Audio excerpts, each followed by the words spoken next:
particularly new cars, and when we're talking to commercial partners, I think they expect to see, it looks great. So I think there is an expectation that, the brands they advertise on, they're expecting that. So that's for the commercial partners. And then for listeners, you've just got to make it as easy as possible for them to find your brands. Make it navigable, make sure that, it makes sense on the dashboard.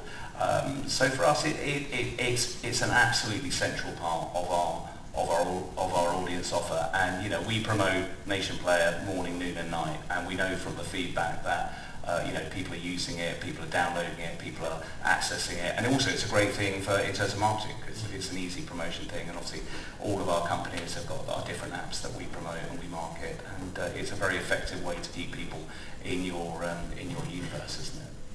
Have any of you seen a challenge with launching new DAB formats and getting them in front of drivers particularly? Because in the States, one of the huge benefits of this system to domestic broadcasters in the US is exposure of new content, new formats. You're on an equal playing field. These brands are new. They're not the legacy brands people are used to. Have any of you experimented with that in the DAB space and seen any impact because of hybrid radio? That's a good question. We've seen quite a lot of growth on its own through DAB Plus in Germany because it's kind of new, although it's been around for decades now. But national DAB Plus is quite new and kind of naturally brings listening to new offerings. But this is a bit fading out because more and more regional DAB Plus stations have started, and it's now really crowded.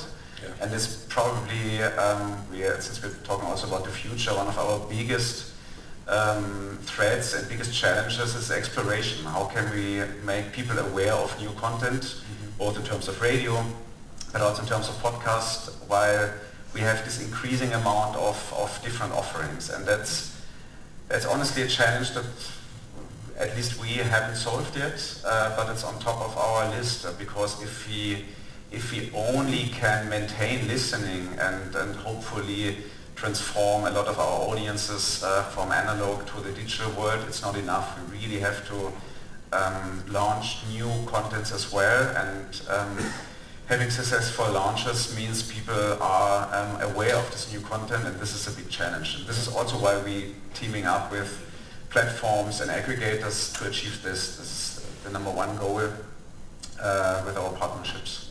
Tobias, how do you guys manage that across all your territories? Is it all at the country level? Yeah, it is, obviously.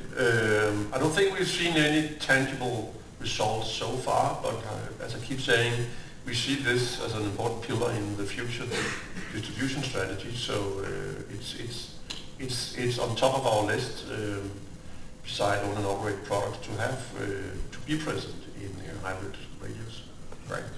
And it's also a little bit of a defense war, because it's the number one use case still in cars is radio, and we want to defend this. This is our home, our turf, and we will try to defend it as long as possible.